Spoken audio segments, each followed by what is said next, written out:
Hi and welcome to Luminize foundation. So हम जैसा कि करंट अफेयर्स डिस्कशन कर रहे थे अभी साइंस एंड टेक्नोलॉजी का, तो उसी को हम आगे मूव ऑन फॉरवर्ड या कैरी फॉरवर्ड करते हैं। सो आईटी एंड कंप्यूटर की अगर हम बात करें तो हमको कौन कौन से टॉपिक यहाँ पे कवर करना है। First is national quantum mission. Second, artificial intelligence से रिलेटेड दो न्यूज़ हैं वो। देन उसके बाद वेब 3.0। देन क्रिप्टो माइनिंग के बाद 3D प्रिंटिंग टेक्नोलॉजी या additive manufacturing. Then wifi 7 technology. Then facial recognition technology. ये फेशियल रिकॉग्निशन टेक्नोलॉजी एआई से ही रिलेटेड है, सो इसको हमको दोनों को कवर करना है। देन उसके बाद सुपर कंप्यूटर्स पे एक न्यूज़ है। देन नेट न्यूट्रलिटी के बाद 5G ecosystem. Then free space optical communication FSOC. Then organic light emitting diode OLED. And then उसके बाद कुछ मिसलेनियस कंसेप्ट एंड न्यूज़ जो हमको पता होनी चाहिए। तो ये इतनी सारी न्यूज़ हमको आईटी एंड कंप्यूटर में कवर करना है। हम स्टार्ट करते हैं एक से नेशनल क्वांटम मिशन से। तो कंसेप्ट क्या बोलता है, सबसे पहले कॉन्सेप्ट को समझते हैं कि क्वांटम फिजिक्स या क्वांटम मैकेनिक्स क्या होती है। तो क्वांटम फिजिक्स मतलब जो एटम्स होते हैं, हमारे एटम्स में हमको पता है, हमने जब से बचपन से पढ़ा है, हमने दो चीज़ें पढ़ी हैं कि इसमें प्रोटॉन और न्यूट्रॉन होते हैं न्यूक्लियस में, सेंट्रल पार्ट में। देन उसके बाद उसके बाहर वाली जो शेल है, एटम के आसपास में सराउंडिंग शेल होती हैं जिसके अंदर में इलेक्ट्रॉन्स होते हैं। ये तीन चीजें अभी तक हम फंडामेंटल पार्टिकल्स के फॉर्म में कंसिडर और स्टडी करते थे एटम्स के रिगार्ड में। बट द थिंग इज, एक फिजिक्स में जो नई नई इनोवेशन, नए नए डिस्कवरीज हुई, उससे हमको ये पता चला कि ये प्रोटॉन, न्यूट्रॉन, इलेक्ट्रॉन्स, इनसे भी छोटे कुछ पार्टिकल्स होते हैं जिनको सब एटॉमिक पार्टिकल्स बोला जाता है। कहने के लिए ये एटॉमिक, प्रोटॉन, न्यूट्रॉन, इलेक्ट्रॉन भी सब एटॉमिक पार्टिकल्स की कैटेगरी में भी आते हैं। बट ये ऐसे पार्टिकल्स हैं जिनको हम बेसिकली एटलीस्ट विजुअलाइज कर सकते हैं या देख सकते हैं पावरफुल माइक्रोस्कोप के अंदर में, पावरफुल इंस्ट्रूमेंट या इक्विपमेंट के अंदर में। लेकिन जो सब एटॉमिक पार्टिकल्स हैं, ये सब एटॉमिक पार्टिकल्स जो होते हैं, जो जिनकी क्वांटम फिजिक्स में बात की जाती है, ये वो पार्टिकल्स होते हैं जो प्रोटॉन, इलेक्ट्रॉन, न्यूट्रॉन से भी काफ़ी छोटे होते हैं। और माना जाता है कि वही पार्टिकल्स मिलके इलेक्ट्रॉन, प्रोटॉन, न्यूट्रॉन को बनाते हैं। तो ऐसे जो पार्टिकल्स होते हैं, इनके कुछ एग्जांपल जैसे कि बोसॉन होता है। देन बोसॉन के बाद फर्मियोन होता है। फर्मियोन के बाद लेप्टॉन होता है। ये कुछ एग्जांपल हैं, ये कुछ नाम हैं जो मैं आपको बता रहा हूँ, जो सब एटॉमिक पार्टिकल्स की कैटेगरी में आते हैं और जिनके जिनकी स्टडी को क्वांटम फिजिक्स बोला जाता है। अब यहाँ पे न्यूज़ क्या है, न्यूज़ ये है कि एक मिशन गवर्निंग बोर्ड सेटअप, उसकी मीटिंग हुई थी पहली नेशनल क्वांटम मिशन के अंदर में। द नेशनल क्वांटम मिशन को इम्प्लीमेंट करने के लिए एक स्ट्रेटेजी डिवाइस करेगी। तो ये मिशन कोऑर्डिनेशन सेल जो है, ये किसके अंदर में काम करेगा, department of science and technology के अंदर में। और ओवरऑल गाइडेंस एक बॉडी का रहेगा जिसका नाम है मिशन टेक्नोलॉजी रिसर्च काउंसिल। तो ये नेशनल क्वांटम मिशन जो है, ये कब अप्रूव हुआ था? ये 2023 में कैबिनेट ने अप्रूव किया था 6000 करोड़ के बजट के साथ।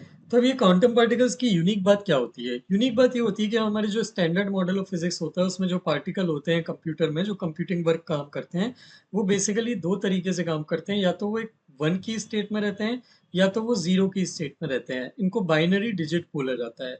तो इन्फॉर्मेशन जो कोड होती है, वो बेसिकली वन या जीरो के फॉर्म में कन्वर्ट होती है। और पार्टिकल्स जो इसमें मूव कर रहे हैं, जो इन्फॉर्मेशन को ट्रांसमिट कर रहे हैं, वो इन दोनों में से किसी एक स्टेट में रहते हैं एक टाइम पे। ये स्टेट क्वांटम फिजिक्स, सॉरी, ये स्टेट कन्वेंशनल फिजिक्स या नॉर्मल जो हमारे पार्टिकल्स हैं, उनकी स्टडी को बताता है और उनकी इंफॉर्मेशन ट्रांसमिशन का मैकेनिज्म है। लेकिन क्वांटम फिजिक्स के जो पार्टिकल हैं, उनकी बात थोड़ी सी यूनिक होती है। ये एक टाइम पे ही वन और जीरो दोनों के फॉर्म में कोएग्जिस्ट करते हैं जब ये फंक्शनिंग में होते हैं। तो उस केस में क्या होता है, इनकी जो कंप्यूटेशनल कैपेसिटी है, दो स्टेट में एक साथ रहने के कारण, एक साथ दो स्टेट में एग्जिस्ट करने के कारण, इनकी जो कंप्यूटेशनल कैपेसिटी है, ये नॉर्मल पार्टिकल्स से बहुत हाई होती है। And that is why they are very fit for doing performing some super super complex calculations और मैथमेटिकल यूनिट्स। तो ये वहाँ पे बहुत अच्छा इंपॉर्टेंट रोल प्ले करते हैं। जैसे कि बाइनरी बिट जीरो या वन बेसिक यूनिट होती है इंफॉर्मेशन की, उसी तरह क्वांटम बिट जो होता है, क्यूबिट जो होता है, ये बेसिक यूनिट होती है क्वांटम पार्टिकल्स की फंक्शनिंग की। ये जीरो और वन का क्लासिफिकेशन होता है जो इन्फॉर्मेशन स्प्रेड करने का बेसिक फॉर्म होता है। तो क्लासिकल बिट या तो जीरो, जैसे यहाँ डायग्रामेटिकली दिया हुआ है, क्लासिकल बिट या तो जीरो या वन के फॉर्म में इन्फॉर्मेशन को रिले करता है, या इनके कॉम्बिनेशन में। क्वांटम बिट या क्यूबिट जिसको हम शॉर्ट में बोलते हैं, इसमें 1 और 0 एक साथ आपको देखने के लिए मिलता है। So this is a very important point जो आपको याद रखना है। Qubit is the basic unit of transmission of information in the quantum mechanics और क्वांटम फिजिक्स। इस मिशन की अगर हम बात करें तो इस मिशन का मेन एम क्या है? क्वांटम फिजिक्स की फील्ड में, साइंटिफिक और इंडस्ट्रियल रिसर्च एंड डेवलपमेंट की फील्ड में इसको रिसर्च को हमको और ज़्यादा सपोर्ट करना है क्वांटम मैकेनिक्स को डेवलप करने के लिए या क्वांटम बेस्ड टेक्नोलॉजी डेवलप करने के लिए। क्वांटम मैकेनिक्स की वर्किंग प्रिंसिपल की अगर हम बात करें तो ये दो मेन प्रिंसिपल पे काम करता है, एक क्वांटम सुपरपोजिशन और दूसरा होता है क्वांटम एंटेंगलमेंट।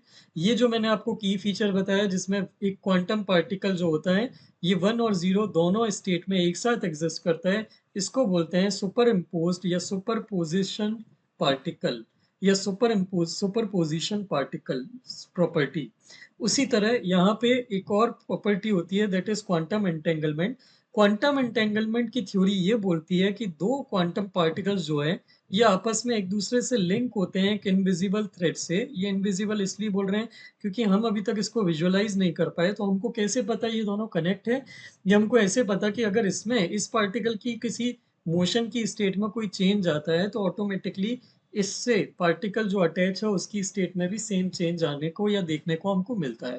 तो इससे हमको ये समझ में आता है कि ये जो स्टेट है, ये जो दो पार्टिकल्स हैं कहीं ना कहीं एक दूसरे से एनमैच्ड है या कनेक्टेड है, इंटरकनेक्टेड है। इस स्टेट को बोलते हैं क्वांटम एंटेंगलमेंट। और यही दो फंडामेंटल प्रॉपर्टी हैं जो क्वांटम फिजिक्स को उसकी यूनिकनेस प्रोवाइड करती हैं और हमको बेसिकली एक लेवरेज देती हैं कि इन प्रॉपर्टी का यूज करके हम एक सिक्योर कम्युनिकेशन लाइन सेट कर पाए। तो ये मिशन कौन रन करेगा? Department of science and technology, ministry of science and technology के अंदर में। मिशन की ड्यूरेशन क्या रहेगी? 2023-24 से 2030-2031 तक ये इसका ड्यूरेशन पीरियड रहेगा। इसमें टारगेट ये है कि 52,000 फिजिकल क्यूबिट्स की पावर के या रेंज के क्वांटम कंप्यूटर्स हमको डेवलप करना है। दूसरा, satellite based secure quantum communication infrastructure set करना है जो एक सिक्योर इंफॉर्मेशन या सिक्योर कम्युनिकेशन एस्टेब्लिश करने में हमको हेल्प कर पाए। ये दो चीज़ें हमको यहाँ पे एस्टेब्लिश करना है। इसके साथ साथ हम इसमें क्वांटम की का डेवलपमेंट भी करेंगे। क्वांटम की डेवलपमेंट जो है ये बेसिकली दो सिटीज़ के बीच में एक ट्रांसमिशन लाइन की तरह काम करेगी जो दो लोगों के बीच में कम्युनिकेशन की लाइन को सिक्योर करके रखेगी। इसके अलावा क्वांटम मैकेनिक्स जो है या क्वांटम की जो फील्ड है वो चार थीम पे या क्वांटम मिशन चार थीम पे काम करेगा, चार फील्ड में। एक तो क्वांटम कंप्यूटिंग, मतलब क्वांटम टेक्नोलॉजी पे बेस्ड हमको एडवांस कंप्यूटर डेवलप करना है। दूसरा, quantum mechanics materials end devices, मतलब क्वांटम टेक्नोलॉजी पे बेस्ड हमको नए मटेरियल और नए डिवाइसेस सेटअप डेवलप करना है। तीसरा, क्वांटम कम्युनिकेशन, मतलब क्वांटम मैकेनिक्स के बेस पे हमको कम्युनिकेशन लाइन एस्टेब्लिश करना है। और चौथा, क्वांटम सेंसिंग एंड मेट्रोलॉजी, मतलब क्वांटम मैकेनिक्स या टेक्नोलॉजी पे बेस्ड हमको सेंसरी डिवाइसेस डेवलप करना है जो हमको आगे चल के जो जो भी हम बेसिकली मेजरमेंट्स करते हैं, चाहे एटमॉस्फेयर हो, चाहे क्लाइमेट हो, चाहे एनवायरनमेंट हो, उनका और प्रेसाइज कैलकुलेशन या मेजरमेंट उन चीज़ों का करना, ये चीज़ें हमको करना है। तो रिसर्च जो है ये चार चीज़ों को डेवलप करने पे फोकस करेगी। तो क्वांटम टेक्नोलॉजी क्या होता है ये मैंने आपको बताया कि सब एटॉमिक लेवल पे जो पार्टिकल्स होते हैं उनके बेसिकली स्टडी को क्वांटम मैकेनिक्स बोलते हैं। इसमें इतना ही काम का है। क्वांटम कंप्यूटिंग और क्लासिकल कंप्यूटिंग में क्या डिफरेंस है ये मैंने आपको बता दिया अभी बाइनरी डिजिट और क्यूबिट के टर्म्स में। इसकी एप्लीकेशन कहाँ पे है? तो इससे हम मैग्नेटोमीटर, जो बेसिकली और ज़्यादा स्ट्रॉन्ग और प्रिसाइज मैग्नेटोमीटर है जो मैग्नेटिक फील्ड की स्ट्रेंथ को स्टडी कर सकते हैं, डायरेक्शन को, वो बनाए जा सकते हैं। एटॉमिक क्लॉक, जो और ज़्यादा प्रिसाइज क्लॉक है, जो सेकेंड्स, माइक्रो सेकेंड्स और मिली सेकेंड्स के लेवल तक आपको एक्यूरेट टाइमिंग बता सकते हैं, ये टाइप की क्लॉक हमको डेवलप करना है। देन उसके बाद design and synthesis of quantum materials, नए टाइप के क्वांटम मटेरियल्स हमको डेवलप करना है। और चौथा, क्वांटम कम्युनिकेशन के लिए हमको लाइन डेवलप करना है। एक रिलेटेड कंसेप्ट है जिसको बोलते हैं क्वांटम कोहेरेंस। क्वांटम कोहेरेंस का मतलब होता है कि अगर कोई पार्टिकल किसी स्टेट में है, किसी पर्टिकुलर स्टेट में है, तो वो अपनी स्टेट को मेंटेन कर पाए। जैसा कि मैंने आपको बताया कि अगर क्वांटम पार्टिकल्स जो होते हैं, सब एटॉमिक पार्टिकल्स जो होते हैं, वो बेसिकली एक स्टेट में बने रहना चाहते हैं अनटिल एंड अनलेस उनको डिस्टर्ब ना किया जाए। तो लेट अस से वो बेसिकली फंक्शन की स्टेज में है, तो जब वो वर्क कर रहे हैं तो 0 और 1 की स्टेट दोनों एक स्टेट को एक साथ मेंटेन रखेंगे। और इस स्टेट को मेंटेन रख पाने की उनकी अपनी खुद की टेंडेंसी होती है अगर कोई इनको डिस्टर्ब करता है तो वो इस जॉइंट स्टेज से निकल के बाहर आ जाते हैं और अपनी फंक्शनिंग या वर्किंग को बंद कर देते हैं। तो अगर ये जो प्रॉपर्टी होती है इनकी जिसमें वो अपनी स्टेट को अगर उनको डिस्टर्ब ना किया जाए तो वो अपनी फंक्शनिंग स्टेट को खुद मेंटेन रख लेते हैं। इस स्टेट को बोलते हैं क्वांटम कोहेरेंस। तो ये कंसेप्ट आपको याद रखना है। प्रीलिम्स के पॉइंट ऑफ व्यू से ये इंपॉर्टेंट हो सकता है। सिंपल डेफिनेशन वो आपसे पूछ सकते हैं। इसके बाद हम आते हैं हमारे सेकेंड इशू पे, that is artificial intelligence regulation and application. तो अभी बहुत ही इंपॉर्टेंट टॉपिक है। आर्टिफिशियल इंटेलिजेंस से रिलेटेड कई पॉइंट्स हैं जो अभी हमारे एग्जाम पॉइंट ऑफ व्यू से हमारे लिए काम आएंगे। तो हम उनको एक एक करके डिस्कस कर लेते हैं। इसमें सबसे पहले आता है वर्ल्ड का पहला एआई सेफ्टी समिट जो है ये ब्लेचली पार्क लंदन में अभी रिसेंटली कंडक्ट हुआ था। और इसने ब्लेचली डिक्लेरेशन अडॉप्ट किया है एआई को रेगुलेट करने के लिए। तो ब्लेचली डिक्लेरेशन क्या है ये आपके लिए बहुत एक्सट्रीमली इंपॉर्टेंट है इस साल एग्जाम के लिए। ये प्रीलिम्स या मेंस दोनों में से किसी में भी आ सकता है। एआई से रिलेटेड एक क्वेश्चन और वहाँ पे इंपॉर्टेंट हो जाता है। तो ब्लेचली डिक्लेरेशन जो है ये वर्ल्ड का पहला एग्रीमेंट है, कुछ कंट्रीज ने मिलके किया है ये, जो आर्टिफिशियल इंटेलिजेंस की सेफ्टी के लिए मिलके काम करने के लिए कंट्रीज को प्लेस दिलाता है कि वो एआई से रिलेटेड जितनी भी रिस्क एसोसिएटेड है या रिस्क निकल के आ रही हैं उन रिस्क को कंट्रोल करने के लिए या रिस्क को कम करने के लिए कुछ मिलके काम करेगा। तो ये ब्लेचली डिक्लेरेशन अभी कितनी कंट्रीज ने साइन किया है? 28 कंट्रीज ने और यूरोपियन यूनियन। तो कुछ कुल मिला के यूरोपियन यूनियन की कुछ 25-30 कंट्रीज को मिला के ये कुछ 50 से ज़्यादा कंट्रीज हो जाती हैं। और इंडिया जो है ये इसका पार्ट है, यूरोप इसका ब्लेचली डिक्लेरेशन को साइन करने वाली कंट्रीज में से एक का। इसमें की रेगुलेटरी इनिशिएटिव क्या क्या है एआई से रिलेटेड और क्या क्या इनिशिएटिव अभी तक लिए गए हैं? सबसे पहले यूरोपियन यूनियन ने वर्ल्ड का पहला एआई एक्ट निकाला है जिसमें वो एआई को रेगुलेट करेंगे।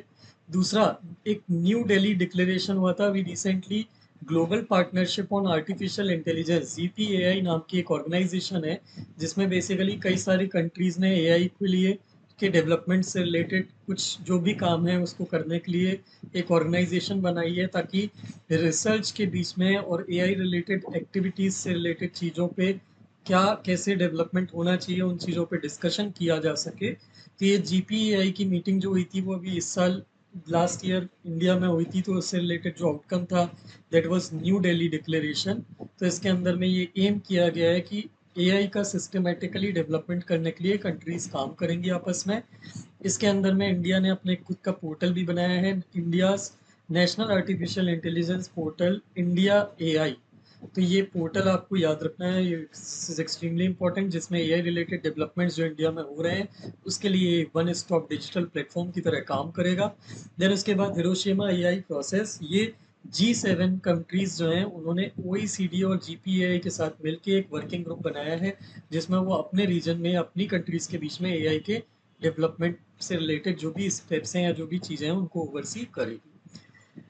अब बात करते हैं एआई की कि एआई क्या है। एआई की अगर हम बात करें तो आर्टिफिशियल इंटेलिजेंस, इंटेलिजेंस का मतलब होता है ऐसी कोई भी चीज़ जो परसेप्शन कर सके, रीजनिंग कर सके, क्वेश्चनिंग कर सके, लॉजिक कर सके, ऐसी कोई भी चीज़ जो इस टाइप की चीज़ें कर सकती है और सोच सकती है, एक तरह से इन चीज़ों को ही सोचना बोलते हैं। तो ऐसी कोई भी चीज़ जो ये कर सकती है उसको बोलते हैं इंटेलिजेंस। और ये जो मशीन की इंटेलिजेंस है जो हमने डेवलप करी है कंप्यूटर में, जो इस तरह के काम कर सकती है, तो इसलिए इसका नाम हो गया आर्टिफिशियल इंटेलिजेंस। तो आर्टिफिशियल इंटेलिजेंस में कई टाइप के एआई होते हैं। एक होता है जनरेटिव एआई, दूसरा मल्टी मॉडल एआई, तीसरा फ्रंटियर एआई। तो ये तीन मेन टाइप के जनरेटिव एआई आर्टिफिशियल इंटेलिजेंस होते हैं। जनरेटिव एआई मतलब जो हाई क्वालिटी टेक्स्ट या स्पीच को जनरेट कर सके, उसको जो डाटा प्रोवाइड किया गया है उसके बेसिस पे। तो ये क्या करता है, ये बेसिकली लार्ज लर्निंग मॉड्यूल है। ये बेसिकली जीपीटी जो होता है, generative pre train transformer, GPT का फुल फॉर्म है। ये फुल फॉर्म भी आपको याद रखना है प्रीलिम्स के लिए। तो जीपीटी की जो ये फैमिली है, ये जो एआई का टाइप है, ये लार्ज लैंग्वेज मॉड्यूल्स का एक पार्ट है। लार्ज लैंग्वेज मॉड्यूल एलएलएम क्या होता है, ये प्रीलिम्स के लिए अपने आप में क्वेश्चन बनता है। ये मशीन लर्निंग मॉडल्स होते हैं जो न्यूरल नेटवर्क्स पे बेस्ड होते हैं, जो किसी भी टाइप के कंटेंट को रिकॉग्नाइज, समराइज, ट्रांसलेट, प्रेडिक्ट या जनरेट कर सकते हैं लार्ज डाटा सेट को रीड करके। तो अब ये डीप लर्निंग, मशीन लर्निंग, ये सब मैं क्या बोल रहा हूँ इसको मैं अभी आपको जस्ट एक्सप्लेन करता हूँ, अभी सुन लीजिए बस एक बार। पहला जनरेटिव एआई होता है जो लार्ज डाटा सेट को स्टडी करके टेक्स्ट, स्पीच, ये सारी चीज़ें जनरेट कर सकता है। दूसरा होता है multi modal AI. Multi modal AI मतलब जो जनरेटिव एआई से एक स्टेप आगे है। ये टेक्स्ट को स्पीच में कन्वर्ट कर सकता है, या स्पीच को वीडियो में, या टेक्स्ट को वीडियो में भी कन्वर्ट कर सकता है। तो this is an important advancement. And then आता है लास्ट में फ्रंटियर एआई। फ्रंटियर एआई मतलब एक जनरल पर्पस एआई मॉडल होता है जो ह्यूमन की कैपेबिलिटी या मोस्ट एडवांस मॉडल्स जो अभी अवेलेबल हैं एआई के, जो जो हमने जो डाटा प्रोवाइड किया है उतने ही उसके बेसिस पे ही काम कर पाते हैं। ये खुद की भी थिंकिंग लगा के कोई काम कर सकता है बिना इसको कोई कमांड दिए। तो ये फ्रंटियर एआई सबसे एडवांस फॉर्म ऑफ एआई है जो अभी डेवलपमेंट के फेज में चल रहा है, और ये 3 मेन होते हैं एआई के फॉर्म।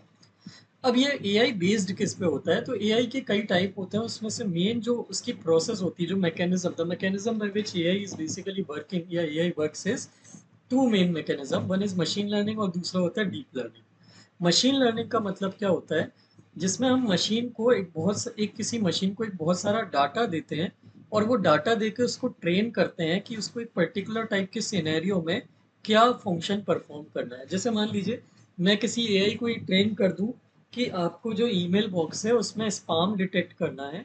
तो स्पाम डिटेक्ट करने के लिए अगर मैं उसको ये ट्रेन कर दूं, ये सिखा दूं कि स्पाम वाले ईमेल में कौन कौन से टाइप के वर्ड यूज किए जाते हैं, तो जिन जिन ईमेल में वो वर्ड आएगा वो एआई उसको उठा के स्पाम में डाल देगा। अब जरूरी नहीं है वो स्पाम ही हो, लेकिन उसको हमने ये सिखाया है कि ये वर्ड जिस भी ईमेल में आता है उसको हमको स्माइल स्पाम में डालना है, तो वो मशीन लर्निंग बेस्ड जो एआई होगा वो उसको उठा के स्पाम में डाल देगा। तो ये डाटा सेट के बेस पे जब कोई एआई काम करता है तो उसको बोलते हैं मशीन लर्निंग। इसमें गलती भी हो सकती है।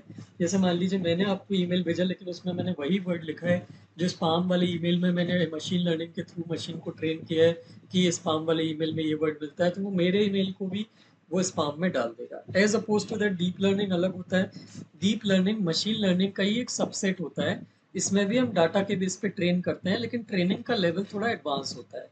इसमें हम मशीन को ये ट्रेन करते हैं कि हमको सिर्फ वर्ड रिकॉग्नाइज नहीं करना है, हमको रीड भी करना है। जैसे डाटा सेट के बेस पे अगर मैं मशीन को ये सिखा दूं कि स्पाम के ईमेल की लैंग्वेज कैसी होती है, तो मैंने उसको अगर किसी पर्टिकुलर टाइप का वर्ड नहीं सिखाया उसको, या पर्टिकुलर टाइप की लाइन नहीं बताई है उसको जो स्पाम की ईमेल में मिलती है, तो भी वो उस मेल को रीड करके समझ सकता है कि ये स्पाम में आना चाहिए कि नहीं, और वो उसको स्पाम में डाल देता है।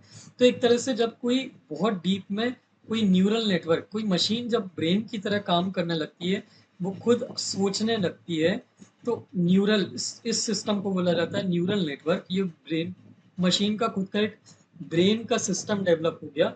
उसके बेस पे जब वो लर्न करने लगता है या सीखने लगता है किसी चीज को, तो उसको बोलते हैं डीप लर्निंग। तो ये दो मेथड होती है बाय विच एआई वर्क्स, एक मशीन लर्निंग और दूसरा डीप लर्निंग। दोनों डाटा सेट पे ही बेस्ड हैं।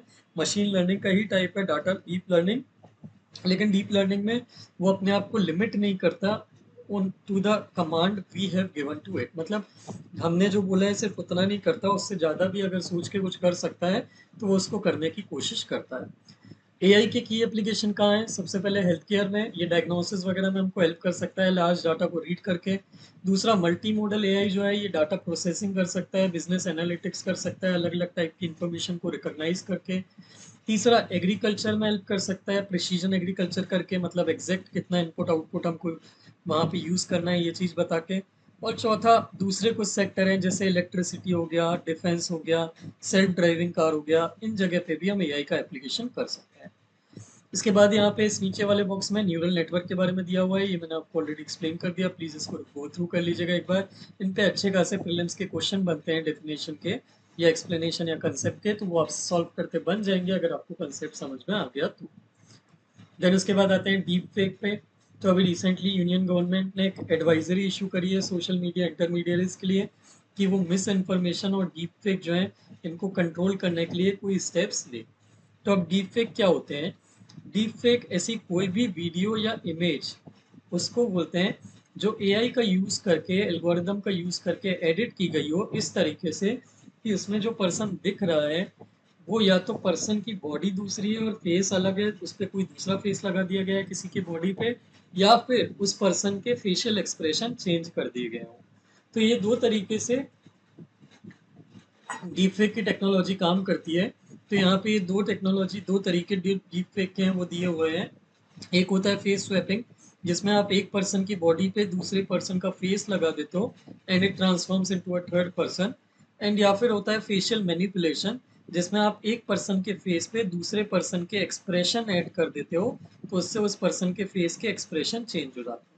तो इस केस में इसका एग्जांपल जो हुआ था वो रश्मिका मंदन्ना वाला जो केस हुआ था साउथ की एक्ट्रेस के साथ, वो ये वाला केस था। देन उसके बाद उसी तरह से एक जो दिल्ली में लास्ट ईयर प्रोटेस्ट हुए थे, रेसलर्स के प्रोटेस्ट, तो उसमें विनेश फोगट के बस में बैठे हुए फेस स्वैप कर दिया गया था, फेस मैनिपुलेशन कर दिया गया था, जिसमें उसके रोते हुए, उनके रोते हुए फेस के एक्सप्रेशन को चेंज कर दिया था उन्होंने हंसते हुए ने। तो ये फेशियल मैनिपुलेशन हो जाता है, तो ये डीप फेक हो जाता है। ये एआई को यूज करता है, डीप लर्निंग को यूज करता है और फोटोशॉपिंग को यूज करता है to create images of event. आपको कोई एक रियलिस्टिक इवेंट की, जो इवेंट हुआ भी नहीं है, उस इवेंट की इमेज या उस इवेंट की फोटो या वीडियो क्रिएट करने में ये कंट्रीब्यूट करता है। रेगुलेटरी मेजर्स की बात करें तो इससे रिलेटेड अभी कोई स्पेसिफिक लॉ नहीं है। जो ऑलरेडी एग्जिस्टिंग एक्ट है, इंफॉर्मेशन टेक्नोलॉजी एक्ट 2000 और इंडियन कॉपीराइट एक्ट 1957, इसके कुछ प्रोविजंस हैं जो इनडायरेक्टली हमको ये डीप फेक से डील करने में हेल्प करते हैं। इसमें बस इतना ही याद रखने के लिए है। देन इसके बाद आते हैं वेब 3.0 पे। तो रिसेंटली एक रिपोर्ट रिलीज हुई है, unlocking the web 3 potential, India journey from a talent exporter to product powerhouse. इसके अंदर में इन्होंने वेब 3.0 का जो इंडिया में डेवलपमेंट हो रहा है उस पर इन्होंने एनालिसिस किया है। तो इन्होंने ये बताया है कि 2022 में इंडिया में ग्लोबली, वर्ल्ड वाइड, वेब 3 के जितने भी डेवलपर्स हैं उसके 11% इंडिया में है, जो थर्ड है वर्ल्ड वाइड, वर्ल्ड में थर्ड नंबर पे आता है in terms of large amount, in terms of number of developers of web 3 in the world. तो वेब 3 सेक्टर जो है ये आने वाले नेक्स्ट डिकेड में, आने वाले नेक्स्ट 10 ईयर्स में 22 लाख 2.2 मिलियन से ज़्यादा डायरेक्ट जॉब क्रिएट करेगा and that is why it becomes important. तो अब पॉइंट ये है कि वेब 3 क्या होता है। तो अब ये कंसेप्ट समझने की कोशिश करते हैं, वेब 1, वेब 2, वेब 3 क्या होता है। ये जो लिखा हुआ है यहाँ पे वही लिखा हुआ है जो मैं आपको एक्सप्लेन करने वाला हूँ। तो मैं आपको कंसेप्ट एक्सप्लेन करता हूँ। मेरी आपसे रिक्वेस्ट है कि ये पीडीएफ से आप इसको रीड कर लीजिएगा। तो अब वेब 1, वेब 2, वेब 3 में क्या डिफरेंस है। Web 1 one way, one way website या वेब, जिसको बोलेंगे इंटरनेट था। वन वे इंटरनेट ये 1960s 70s में स्टार्ट हुआ था, जब इंटरनेट आया ही था। तो इस केस में होता ये था कि एनी पर्सन, जैसे मान लीजिए मैंने कोई वेबसाइट बनाई तो मैं कोई फोटो अपलोड करता हूँ तो आप उसको डाउनलोड कर सकते हो, लेकिन आप मुझे कोई वेब फोटो सेंड नहीं कर सकते बदले में, रिटर्न में, या मेरी फोटो पे कोई कमेंट नहीं डाल सकते, या मैं आपको कोई मैसेज भेजता हूँ तो आप उस मैसेज का रिप्लाई नहीं कर सकते। मतलब ये वन वे था पूरा इंटरनेट का सिस्टम। देन उसके बाद आया 1990s में वेब 2.0। तो वेब 2.0 में ये फेसबुक, ट्विटर, देन उसके बाद ऑरकुट, ये जितने भी सोशल मीडिया वेबसाइट बनना शुरू हुई थी 1990s और 2000s में, ये सब वेब 2 थे, वेब 2.0 थे। इसमें टू वे इंटरेक्शन पॉसिबल था। टू वे इंटरेक्शन मतलब आप मुझसे इंटरेक्ट कर सकते हो, अपनी कोई बात बोल सकते हो, मैं आपसे अपनी कोई बात बोल सकता हूँ। In fact you are watching this video on YouTube, तो यहाँ पे आप मेरे वीडियो पे कोई कमेंट डाल सकते हो। सो ये टू वे इंटरेक्शन हो गया, ये वेब 2.0 था। देन उसके बाद अब हमारे वेब 3.0 पे। ये वेब 2.0 में आपको लगेगा सब सही तो चल रहा है, but why do we need to change it, अब वेब 3 पे जाने की क्या नीड है। वेब 2.0 की प्रॉब्लम ये है कि ये इंटरमीडियरी बेस्ड है। मतलब जैसे मान लीजिए इसमें फेसबुक जो है, फेसबुक किसी कंपनी के कंट्रोल में है, गूगल किसी कंपनी के कंट्रोल में है, यूट्यूब किसी कंपनी के कंट्रोल में है, और दो लोगों के बीच में जो इंटरेक्शन होता है वो ये थर्ड पार्टी जो होती है, जैसे कि फेसबुक, गूगल, यूट्यूब, ट्विटर, ये कंट्रोल करते हैं। तो उस केस में अब ये लोग कंट्रोल करते हैं, तो ये लोग डायरेक्टली किसी दो पर्सन को इंटरेक्ट करने नहीं देते और इन्फॉर्मेशन का फ्री फ्लो नहीं होता। तो इसीलिए ब्लॉकचेन बेस्ड, अभी ब्लॉकचेन बेस्ड ये वेब वेब इंटरनेट का डेवलपमेंट किया जा रहा है।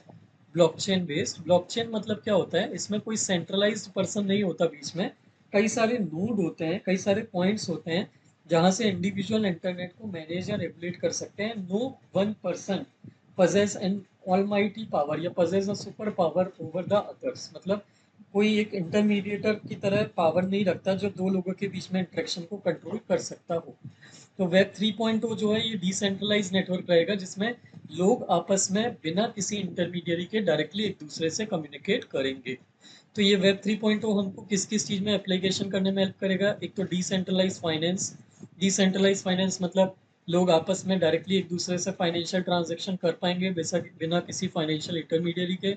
दूसरा, एसेट का टोकनाइजेशन हो सकता है, मतलब आपके फिजिकल या डिजिटल एसेट जो हैं ये डिजिटल टोकन में कन्वर्ट हो सकते हैं, ओनरशिप के फॉर्म में, डिजिटल सर्टिफिकेट के फॉर्म में। तीसरा होता है डिजिटल आइडेंटिटी एंड ओनरशिप। तो इसमें डिजिटल आइडेंटिटी जो है उसकी एक पहचान होती है, आपकी डिजिटल आइडेंटिटी बना सकते हो, आप खुद क्रिएट कर सकते हो बिना किसी इंटरमीडिएटर की हेल्प के। और चौथा, मेटावर्स। ये एक इमर्सिव इंटरकनेक्टेड वर्चुअल एक्सपीरियंस आप फेस कर सकते हो, जिसमें बिना किसी इंटरमीडिएरी के हेल्प से आप रियल वर्ल्ड एक्सपीरियंस फेस कर सकते हो। तो ये वेब 3.0 के कुछ एप्लीकेशन रहेंगे। रिलेटेड डेवलपमेंट एंड कंसेप्ट क्या है इसमें? तो यहाँ पे इंडियन गवर्नमेंट ने ब्लॉकचेन सर्विस को प्रमोट करने के लिए जो है अलग से एक प्रोजेक्ट चलाया हुआ है जिसका नाम है design and development of a unified blockchain framework for offering national blockchain service and creation of blockchain ecosystem project. तो ये प्रोजेक्ट जो है CDAC, centre for development of advance computing India जो है ये इसने रिलीज करा है। इसके अंदर में ये ब्लॉकचेन पे बेस्ड कई सारी सॉफ्टवेयर सर्विसेज डेवलप करेंगे जिसको कोई भी पर्सन इजीली यूज कर सकता है बिना किसी इंटरमीडियरी के इंटरफेरेंस के। देन उसके बाद आते हैं क्रिप्टो माइनिंग पे। ये भी ब्लॉकचेन पे बेस्ड न्यूज़ है। तो अभी रिसेंटली भूटान और सिंगापुर बेस्ड एक कंपनी है बिटडियर, उसने ऐसा अनाउंस किया है कि वो $500 मिलियन जो है वो इन्वेस्ट करेंगे क्रिप्टो माइनिंग ऑपरेशंस सेटअप करने के लिए हिमालयन रीजन में। तो अब क्रिप्टो माइनिंग क्या होती है? तो देखिए, एक होता है ब्लॉकचेन। मैंने आपको बताया ब्लॉकचेन की टेक्नोलॉजी क्या होती है। तो ब्लॉकचेन की टेक्नोलॉजी में ये होता है कि 10 लोग अलग अलग जगह बैठे हुए हैं, ये मिल के किसी भी चीज़ को वेरीफाई करेंगे, और जब ये वेरीफाई करेंगे तो वो चीज़ डिजिटली एग्जिस्टेंस में आ जाएगी, और वो डिजिटल एग्जिस्टेंस में आने के बाद ऑनलाइन उसको कोई भी, दुनिया का कोई भी इंसान उसको देख सकता है और कंफर्म कर सकता है कि yes this exist and this has been proven to exist और verified by some people whom they trust. तो ये ब्लॉकचेन टेक्नोलॉजी होती है। अब उसी तरह से कंसेप्ट होता है क्रिप्टो करेंसी। ये जो डिजिटल अगर करेंसी बनाई जाती है तो इस करेंसी को बोला जाता है कोडिंग बेस्ड। जो करेंसी बनाई जाती है प्रोग्रामिंग करके, सॉफ्टवेयर प्रोग्रामिंग करके जो करेंसी बनाई जाती है इसको बोलते हैं क्रिप्टो करेंसी। जब ब्लॉकचेन, अभी क्या होता है जैसे नॉर्मली रियल वर्ल्ड में क्या होता है कि आरबीआई इज द वन, या सेंट्रल बैंक होता है किसी कंट्री का जो हमारे करेंसी के नोट बनाता है। लेकिन डिजिटल दुनिया में जो करेंसी बनाई जाती है, ये क्रिप्टो करेंसी जो कहलाती है, ये क्रिप्टो करेंसी कोई सेंट्रल बैंक या बैंक नहीं बनाता।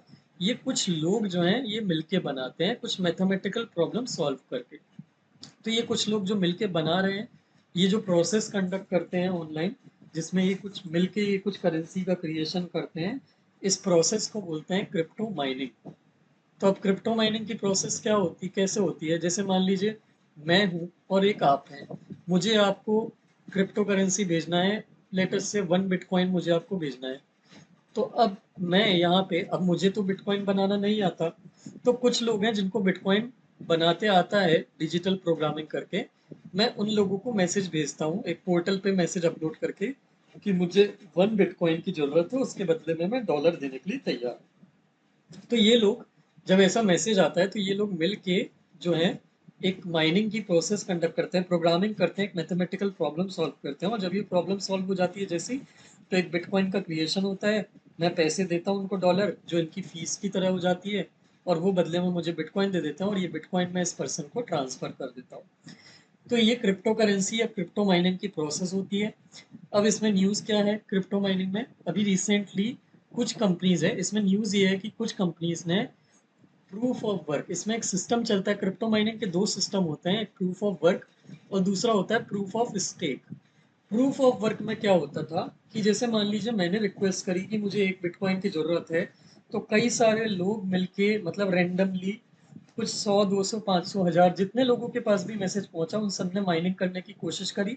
और माइनिंग होने के बाद जिसने माइनिंग कर ली, वो बाकी सारे लोग, मतलब जितने भी लोग ब्लॉकचेन में इन्वॉल्व हैं क्रिप्टो माइनिंग में, वो सब उसको वेरीफाई करेंगे कि हाँ ये जो बिटकॉइन इसने बनाया है ये सही तरीके से बनाया है कि नहीं बनाया है, इसने कोई हेरा फेरी या फ्रॉड तो नहीं करा।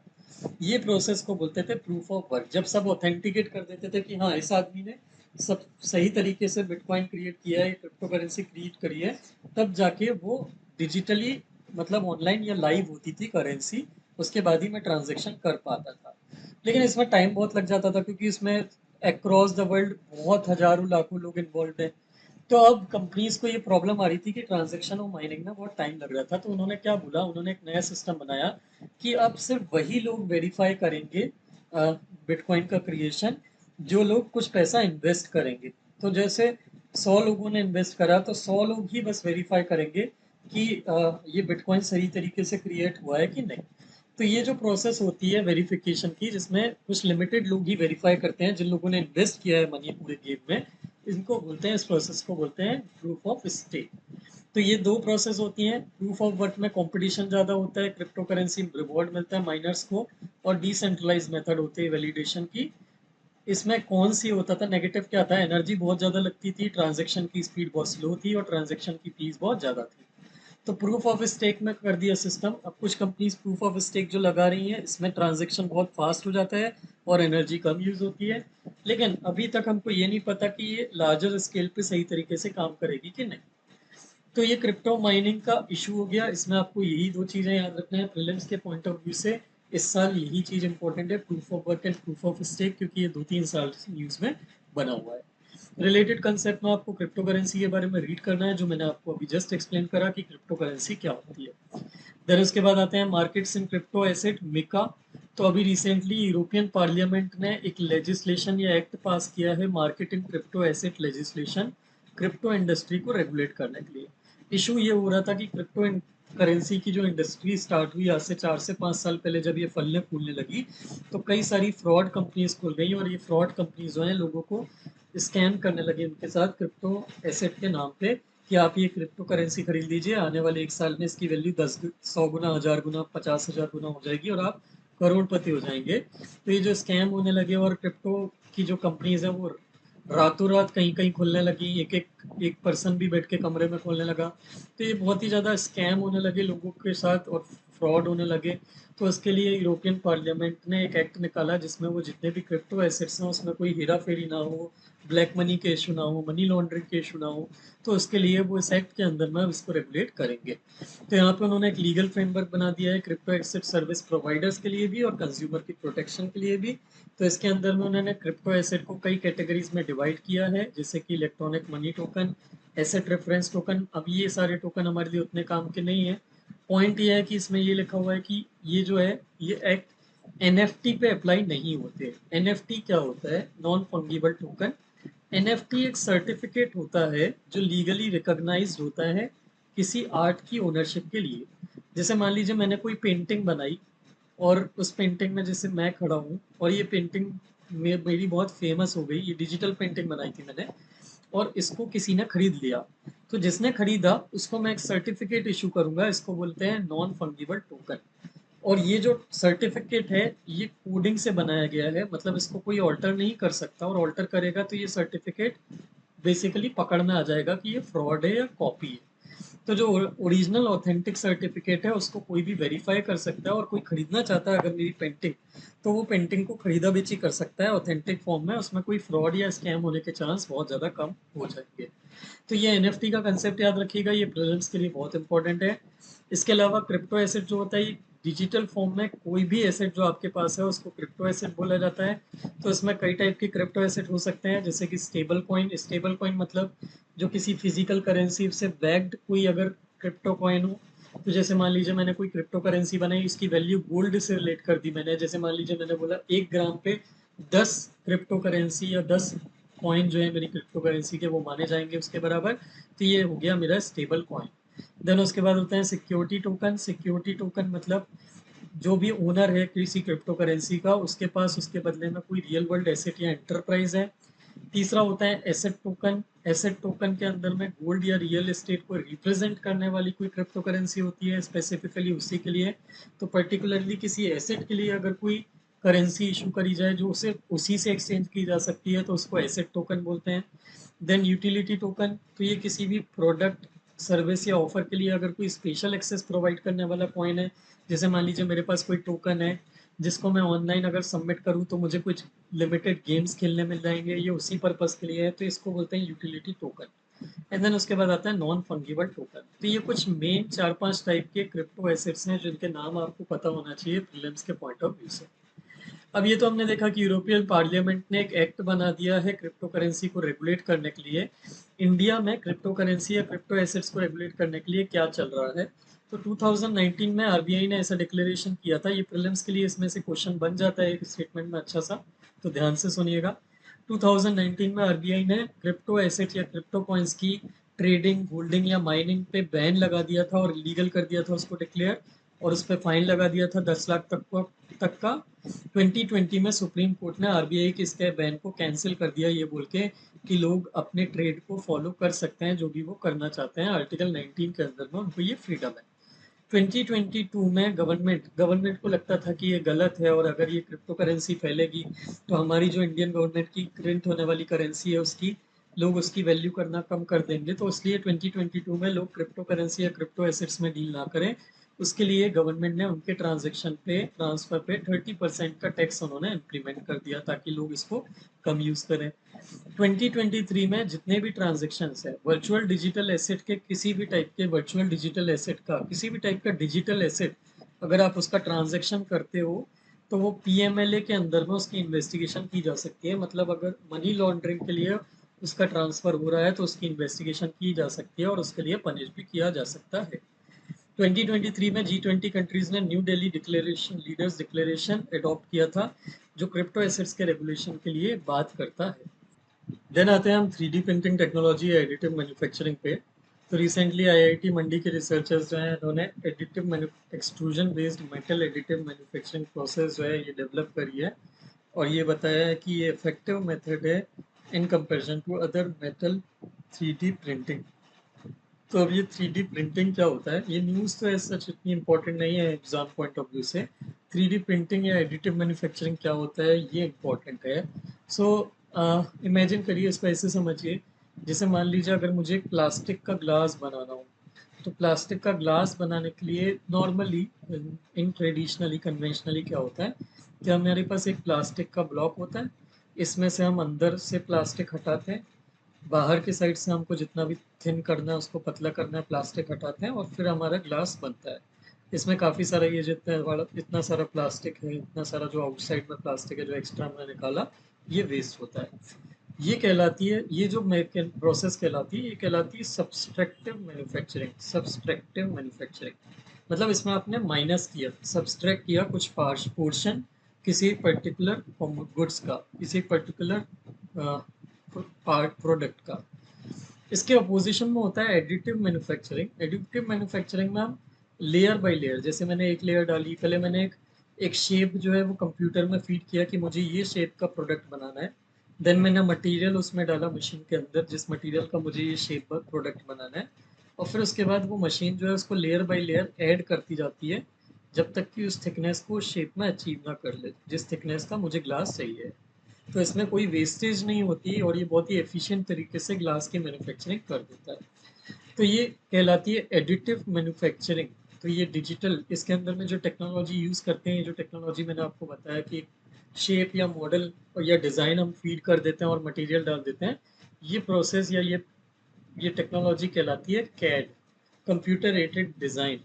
तो ये बहुत ही इंपॉर्टेंट टेक्निक का नाम है, इसको आपको याद रखना है। इसके अंदर में हम मटेरियल्स की लेयर्स जो है वो डालते जाते हैं जब तक कि हमारा डिजायर्ड प्रोडक्ट जो है वो ना बन जाए। तो ये बेनिफिट, ये 3D प्रिंटिंग हो गया। इसके बेनिफिट क्या है? हमको इन्वेंट्री कम मेंटेन करनी पड़ती है, टाइम कम लगता है, कॉम्प्लेक्स डिज़ाइन भी इजीली प्रिंट हो जाते हैं और वेस्टेज नहीं होता। गवर्नमेंट ने 2020 में इसी चीज़ को प्रमोट करने के लिए एक स्ट्रेटजी रिलीज करी थी, national strategy for additive manufacturing, इसके पोटेंशियल को टैप करने के लिए। रिसेंटली बेंगलोर में इंडिया का पहला 3D प्रिंटेड पोस्ट ऑफिस भी तैयार किया गया है और तेलंगाना में वर्ल्ड का पहला 3D प्रिंटेड टेम्पल बनाया गया है सिद्दीपेट डिस्ट्रिक्ट में। इसी का एक इनोवेशन जो है ये 4D प्रिंटिंग है जो अभी अंडर डेवलपमेंट है। तो ये 3D प्रिंटिंग का एडवांस फॉर्म है जिसमें हम प्रोडक्शन होने के बाद प्रोडक्ट के उसका शेप चेंज कर सकते हैं। तो ये 4D प्रिंटिंग या 4D प्रिंटिंग टेक्नोलॉजी हो जाएगी।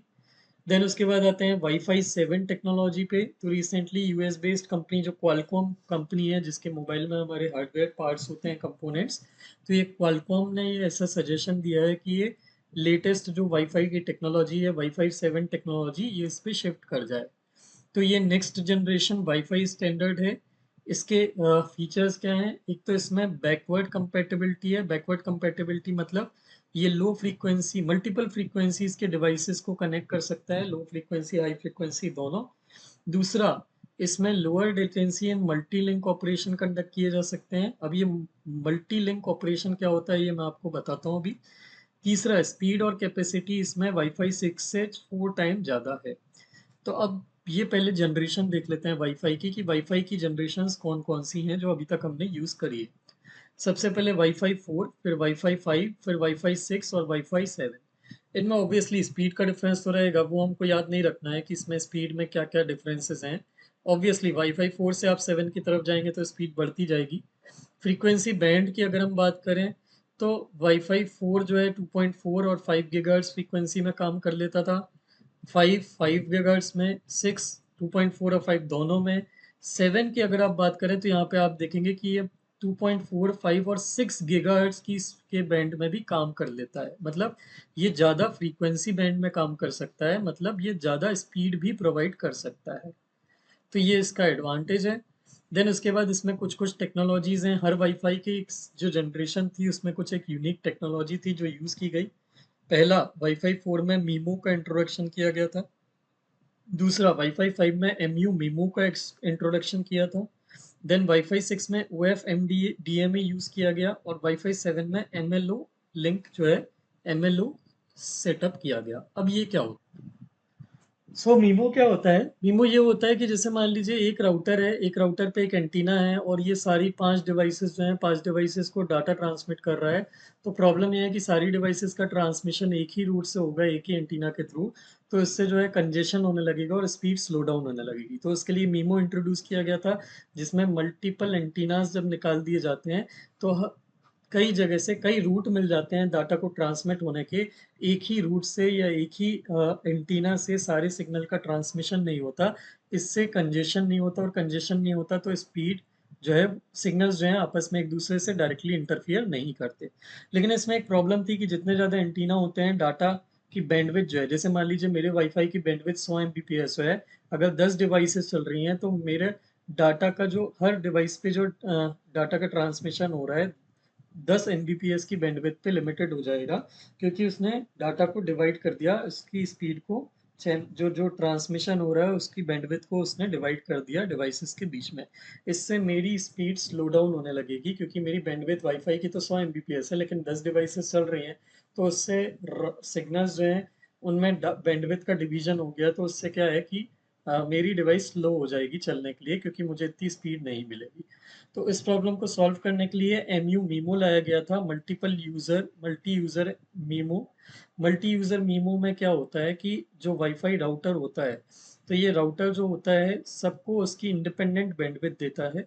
तो जैसे मान लीजिए 3 यूज़र अगर डिवाइसेस चला रहे हैं अपनी, तो ये तीनों को इंडिपेंडेंटली जो है ये सिग्नल देगा बैंडविड्थ में, मतलब सेम बैंडविड्थ में सिग्नल प्रोवाइड करेगा। एक इंश्योर करेगा मिनिमम बैंडविड्थ, कि हर डिवाइस को, मतलब इतने users, up to a limited user, मतलब up to an extent, up to a limit, ये सारे यूजर्स को इंडिपेंडेंटली एक मिनिमम बैंडविड्थ इंश्योर करेगा, ताकि किसी के भी इंटरनेट चलाने से, मतलब मल्टीपल डिवाइसेस के चलने से भी किसी भी डिवाइस की इंटरनेट स्पीड ड्रॉप ना हो। तो ये मल्टी यूजर मीमो हो जाता था। लेकिन इसमें भी एक प्रॉब्लम थी। इसमें प्रॉब्लम ये थी कि जैसे मान लीजिए अगर कोई बड़ी डिवाइस कनेक्ट है, जैसे मान लीजिए एक लैपटॉप कनेक्ट है, और दूसरा एक पर्सन बैठा है, उसका मोबाइल कनेक्ट है। लैपटॉप का जो सिग्नल का ट्रांसमिशन होता था, वो कहीं ना कहीं इसको अनस्टेबल, ये वाईफाई के signal transmission, overall signal transmission को बहुत ही अनस्टेबल रखता था, जिससे मोबाइल के सिग्नल्स जो ट्रांसमिट होते थे उनमें डिस्टरबेंस आता था। तो इलेक्ट्रोमैग्नेटिक डिस्टरबेंसेस होने के कारण ये था अच्छा कंसेप्ट, लेकिन ये पूरा पूरा कंप्लीटली स्टेबलाइज नहीं हो पा रहा था। ये दूसरे डिवाइसेस के जो ट्रांसमिशन है उसको इलेक्ट्रोमैग्नेटिक डिस्टरबेंसेस क्रिएट कर रहा था। उस चीज को सॉल्व करने के लिए वाईफाई 6 में OFDMA की टेक्नोलॉजी लाई गई थी। OFDMA की टेक्नोलॉजी जो है ये क्या करती है, इसमें एक राउटर जो है सबके इंडिपेंडेंट सिग्नल्स तो ला रहा है और उसके बाद फिर इसको एक पाथ से डाइवर्ट करता है। इसमें क्या होता है OFDMA में कि ये जो वाईफाई है ये इंडिविजुअल सारी डिवाइसेस के लिए अलग अलग चैनल क्रिएट कर देता है। मतलब यहाँ पे अगर जस्ट मतलब अगर ये वाईफाई राउटर है, ये वाईफाई राउटर से 4 डिवाइसेस कनेक्टेड हैं, तो ये चारों डिवाइसेस का एक इंडिपेंडेंट चैनल क्रिएट करेगा। ये जो भी ट्रांसमिशन होगा, जो भी फ्लो होगा इंफॉर्मेशन का, ये हर चैनल पे इंफॉर्मेशन फ्लो पूरा का पूरा अलग होगा, इंडिपेंडेंटली होगा, जिसमें एक डिवाइस के सिग्नल दूसरी डिवाइस के सिग्नल को डिस्टर्ब या इंटरफियर नहीं करते। तो ये OFDMA का कंसेप्ट था, इससे स्पीड और ज़्यादा बढ़ गई, एफिशिएंसी और ज़्यादा बढ़ गई। लेकिन अभी भी दो प्रॉब्लम थी। दो प्रॉब्लम ये थी कि OFDMA जो है ये छोटी मतलब कुछ up to a certain limit, मतलब जैसे मान लीजिए 5-10 डिवाइसेस कनेक्ट करिए तो ही प्रॉपरली अच्छे से सिस्टमेटिकली काम करेगा, और लो फ्रीक्वेंसी पे अगर आप ज़्यादा काम करेंगे तो वो ज़्यादा अच्छे से काम करेगा। हाई फ्रीक्वेंसी पे ये ज़्यादा अच्छे से काम, बहुत ज़्यादा अच्छे से एफिशिएंटली काम नहीं करता था, या फिर बड़ी डिवाइसेस अगर बहुत ज़्यादा कनेक्ट करी हैं तो फिर उस केस में ये ज़्यादा डिवाइसेस कनेक्ट होने पे ये उतना एफिशिएंटली काम नहीं कर पाता था। तो इस प्रॉब्लम को सॉल्व करने के लिए फिर हम MLO लाए। MLO एक तरह से मल्टी लिंक ऑपरेशन, MLO एक तरह से OFDMA और MU-MIMO का कॉम्बिनेशन है, जिसमें हम अलग अलग हर डिवाइस के अलग अलग चैनल भी क्रिएट करते हैं इंफॉर्मेशन के फ्लो के लिए, और साथ साथ में वो मल्टीपल यूजर के लिए भी काम करता है। मतलब अलग अलग यूजर्स को अलग अलग बैंडविड्थ उनकी नीड के हिसाब से प्रोवाइड करता है, जिससे ना तो किसी यूजर को जो इस बैंडविड्थ की लिमिट या बैंडविड्थ की स्पीड है उसमें कोई स्लो डाउन फेस करे वो, ना तो उसमें OFDMA, ना तो उसमें एक डिवाइस के सिग्नल से दूसरे डिवाइस के सिग्नल को कोई इंटरफेरेंस हो। तो ये मैं उसको जितना सिंप्लीफाई कर सकता था आपको एक्सप्लेन करने के लिए मैंने यहाँ पे किया है। बस आपको इतना ही याद रखना है इसमें। तो ये हमारे वाईफाई की जनरेशन्स हो गई, आपको इसमें इतनी ही चीज़ें याद रखना है। देन उसके बाद आती है फेशियल रिकॉग्निशन टेक्नोलॉजी। तो अभी रिसेंटली मिनिस्ट्री ऑफ कम्युनिकेशंस ने AI based facial recognition tool develop करा है, जो सिम वेरिफिकेशन के लिए अब यूज़ किया जाएगा। तो ये ट्राई का, मिनिस्ट्री ऑफ कम्युनिकेशंस का एक इनिशिएटिव है, संचार साथी इनिशिएटिव, जिसके अंदर में लोग, citizen have a right to know whether how many या which number is issued in their name. ये उनको एक फैसिलिटी दी जाती है। तो ये AI पावर टूल क्या करेगा, जैसे आपने अगर जो भी आपने एक बार जब आप अपना फेशियल डाटा सबमिट करोगे सिम वेरिफिकेशन के लिए, तो आपके नाम पे और जितने भी फेक ID कार्ड जमा करके आपके नाम पे जितने भी और नए सिम लिए गए हैं कहीं और किसी और ने, तो ये उसको क्रॉस वेरीफाई करेगा कि आपका फेस जो ओरिजिनली उसने रीड किया है और जो फेक ID मिली थी उसको दूसरी सिम में आपके नाम पे, क्या वो दोनों के फेशियल फीचर मैच कर रहे हैं कि नहीं। और अगर मैच नहीं करते हैं तो उस केस में वो उस डुप्लीकेट सिम या फेक सिम को कैंसिल कर देगा। तो ये जो सॉल्यूशन डेवलप करा है इसका नाम है ASTR, artificial intelligence and facial recognition powered solution for telecom SIM subscriber verification, ASTR system. तो ये आपको इसमें याद रखना है। इसके अलावा संचार साथी इनिशिएटिव, ये सिटीजन्स को उनके मोबाइल कनेक्शंस के बारे में बताने के लिए, उनके जानकारी रखने के लिए, उनके अवेयरनेस रखने के लिए, और फ्रॉडुलेंट जो सिम इशूड सिम है उनको रिपोर्ट करने के लिए पोर्टल बनाया है। ये डिपार्टमेंट ऑफ टेली कम्युनिकेशंस ने इशू करा है। इसके अंदर में कुछ मॉड्यूल आते हैं, CEIR, know your mobile connection and TAFCOP. तो इसको एक बार रीड कर लीजिएगा, जनरल से पॉइंट है। हम इसको फिर जस्ट ओवरव्यू करके आगे बढ़ेंगे। तो ये फेशियल रिकॉग्निशन टेक्नोलॉजी और कहाँ कहाँ पे यूज़ की जा रही है, क्राइम इन्वेस्टिगेशन में यूज़ की जा रही है, एयरपोर्ट में यूज़ की जा रही है, बैंकिंग में यूज़ किया जा रहा है फ्रॉड्स को कम करने के लिए, और हेल्थ केयर में यूज़ किया जा रहा है हेल्थ केयर डायग्नोसिस को और इम्प्रूव करने के लिए। तो इसमें आपको बस इतना ही याद रखना है। देन उसके बाद आता है सुपर कंप्यूटर। तो इंडिया का रिसेंटली एक टॉप 500 ग्लोबल सुपर कंप्यूटर्स की लिस्ट बनाई गई थी, उसमें इंडिया का AI सुपर कंप्यूटर एरावत जो है ये सबसे हाईएस्ट रैंक है, इसकी 75th रैंक यहाँ पे लिस्टेड है। तो एरावत क्या है, एरावत सीडेक नाम की एक ministry of information and technology की एक एजेंसी है, centre for development of advance computing Pune में। वहाँ पे उन्होंने ये अपने ऑफिस में कंप्यूटर इंस्टॉल किया हुआ है। ये इंडिया का सबसे बड़ा और fastest AI super computing system है। इसकी स्पीड कितनी है 13170 टेराफ्लॉप्स। तो अब ये स्पीड याद नहीं रखना है, ये आपको काम नहीं आएगी। काम यह आएगा कि ये किसके अंदर में ये कंप्यूटर बनाया गया था। तो ये national programme on artificial intelligence के अंदर में ये कंप्यूटर डेवलप किया गया है, जिसके अंदर में हम एडवांस टेक्नोलॉजी या ट्रांसफॉर्मेटिव टेक्नोलॉजी बेस्ड सिस्टम या मशीन्स बना रहे हैं। देन सुपर कंप्यूटर की अगर हम बात करें तो सुपर कंप्यूटर हम किसको बोलते हैं, तो ये हाई परफॉर्मेंस कंप्यूटिंग सिस्टम होते हैं जिनकी प्रोसेसिंग पावर और कंप्यूटेशनल कैपेसिटी जनरल पर्पस या नॉर्मल कंप्यूटर से एक्सट्रीमली हाई होती है। और इनकी जो परफॉर्मेंस है उसको मेजर करने की एक यूनिट होती है, दिस इज एक्सट्रीमली इंपॉर्टेंट। इस यूनिट को बोलते हैं फ्लोटिंग पॉइंट ऑपरेशंस पर सेकंड फ्लॉप्स। तो अगर नॉर्मल कंप्यूटर जो होता है उसकी स्पीड को मेजर करने के लिए, प्रोसेसिंग कैपेबिलिटी को मेजर करने के लिए हम मिलियन इंस्ट्रक्शंस पर सेकंड यूज करते हैं यूनिट। सुपर कंप्यूटर के लिए हम फ्लॉप्स की यूनिट यूज करते हैं। इंडिया के तीन दूस और सुपर कंप्यूटर कौन है जो टॉप 500 लिस्ट में आते हैं, तो इसमें परम सिद्धि एआई, प्रत्युष और मेहर, ये तीन कंप्यूटर सुपर कंप्यूटर आते हैं। इनके नाम आपको याद रखना है, प्रीलिम्स के लिए this become extremely important. India का पहला सुपर कंप्यूटर कौन सा था, परम 8000 जो 1991 में सेट किया गया था। और परम शिवाय जो है ये पहला सुपर कंप्यूटर है जो 2019 में इंडिजिनसली असेंबल किया गया था नेशनल सुपर कंप्यूटिंग मिशन के अंदर में। तो नेशनल सुपर कंप्यूटिंग मिशन क्या है ये भी आपको याद रखना है, ये प्रीलिम्स के लिए एक्सट्रीमली इंपॉर्टेंट है। ये 2015 में लॉन्च किया गया था। इसका मेन एम है R&D इंस्टीट्यूट्स जो हैं और एकेडमिक इंस्टीट्यूट्स हैं जितने भी हमारी कंट्री में, इनको एक सुपर कंप्यूटिंग ग्रिड से कनेक्ट करना, जिससे ये आपस में बहुत ही फास्ट ट्रांसमिशन या एक्सचेंज कर पाए इंफॉर्मेशन का। और ये जो है R&D इंस्टीट्यूशन और एकेडमिक इंस्टीट्यूशंस का नेटवर्क रहेगा सुपर कंप्यूटर से लिंक्ड। इस नेटवर्क को हमने नाम दिया है नेशनल नॉलेज नेटवर्क। ये प्रॉपर एक नेशनल नॉलेज नेटवर्क बनाने की हम कोशिश कर रहे हैं सुपर कंप्यूटर के इंटरकनेक्शंस पे बेस्ड। तो ये किसने मिलके लगाया है, ये प्रोजेक्ट जो है इसको department of science and technology and MeitY, ministry of electronics and information technology मिलके लगा रहे हैं।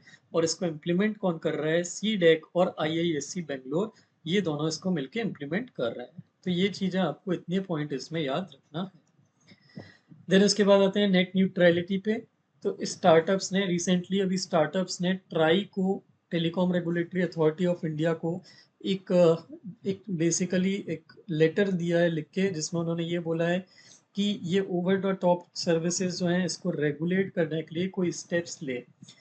तो स्टार्टअप्स ने ये बोला है कि टेलीकॉम सर्विस प्रोवाइडर्स जो हैं ये OTT को जो रेगुलेट करने की जो बात कर रहे हैं उसके अगेंस्ट में इन्होंने इसको लिखा है कि भाई ये रेगुलेशन की जो रिक्वेस्ट आई है टेलीकॉम सर्विस प्रोवाइडर्स की तरफ से, इसको आप मतलब रेगुलेट करने के लिए आप मत अभी एग्री करें, इस वरना हमारा इससे बिजनेस जो है वो इफेक्ट होगा।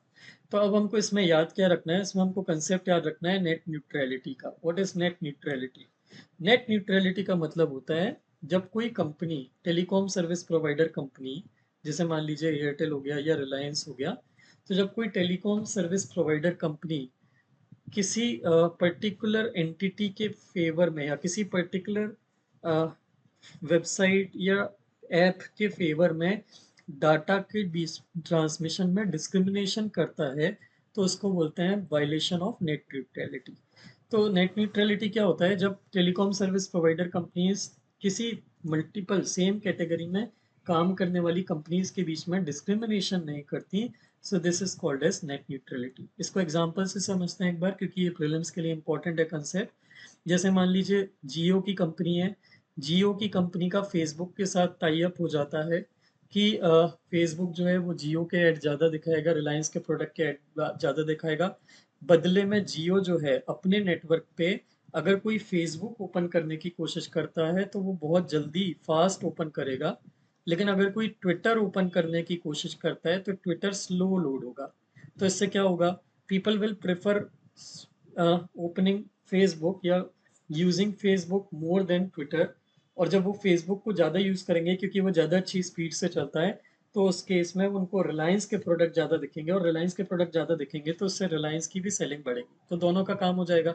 जियो के, फेसबुक के यूज़र और सब्सक्राइबर बढ़ेंगे, और जियो के या रिलायंस के प्रोडक्ट्स जो हैं रिलायंस ज़्यादा सेल होंगे। तो ये नेट न्यूट्रलिटी का वायलेशन हो गया। तो जियो को 2016 में ट्राई ने ये चीज़ करने से, या कोई भी कंपनी अगर ऐसा करती है तो उसके ऊपर पनिशमेंट लगाने का डिक्लेरेशन कर दिया या रूल बना दिया, तो उस केस में अब कोई कंपनी किसी दो सोशल मीडिया प्लेटफॉर्म या किसी भी सेम कैटेगरी में काम करने वाली दो कंपनीज के बीच में डिस्क्रिमिनेट नहीं कर सकते कोई एक्सक्लूसिव पार्टनरशिप करके। तो ये कहलाता है नेट न्यूट्रलिटी, ये आपको बस इसमें इतना याद रखना है।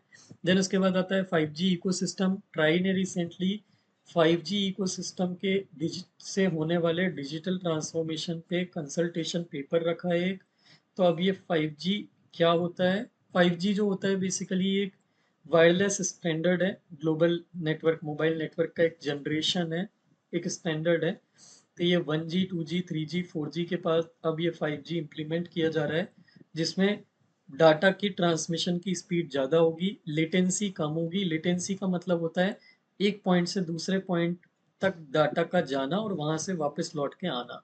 तो इसके बीच में जो टाइम का गैप होता है उसको बोलते हैं लेटेंसी, और ये जितना कम होता है आपका इंटरनेट उतना स्मूथ चलता है। तो लेटेंसी, लो लेटेंसी, मोर रिलायबिलिटी और मासिव नेटवर्क कैपेसिटी, ये चार चीजें इसमें यहाँ पे इम्प्लीमेंट करने के लिए बात कर रहा है। मतलब 5G में आपको ये सारी चीजें मिलेगी। गवर्नमेंट ने 5G को इम्प्लीमेंट करने के लिए क्या क्या इनिशिएटिव लिए हैं ये आपको याद रखना है। पहला, 5G टेस्ट बेड बनाया है स्टार्टअप और एमएसएमईज के लिए, जिसके अंदर में स्टार्टअप और एमएसएमईज 5G मतलब अपने प्रोडक्ट्स को 5G पे टेस्टिंग कर सकती हैं कि उनके प्रोडक्ट उस पर कितने सक्सीड हो रहे हैं 5G की टेक्नोलॉजी के बेस पे। दूसरा, भारत नेट प्रोजेक्ट चला रही है जिसके अंदर में ये rural India across the country village panchayat को वाईफाई से कनेक्ट कर रही है ऑप्टिकल फाइबर के थ्रू, जिसमें 5G की स्पीड प्रोवाइड होगी। तीसरा, 5G हाई लेवल फोरम बनाया गया है और फाइबराइजेशन को हम फास्ट करने की कोशिश कर रहे हैं। मतलब जो हमारा नेटवर्क है, इंटरनेट का नेटवर्क इंफ्रास्ट्रक्चर, फिजिकल इंफ्रास्ट्रक्चर, उसको हम फाइबर पे कन्वर्ट कर रहे हैं जिसकी डाटा ट्रांसमिशन कैपेबिलिटी बहुत हाई होती है।